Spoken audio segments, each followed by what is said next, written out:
You ask Tiger to solve. This deals with linear equations with one unknown. The final result is n equals 7. Let's solve it step by step. Group all constants on the right side of the equation. Add 17 to both sides. Simplify the arithmetic.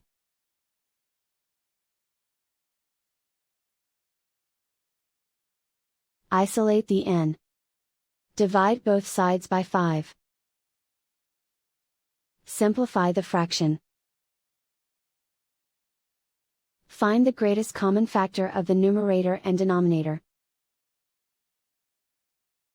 Factor out and cancel the greatest common factor. And so the final result is n equals 7.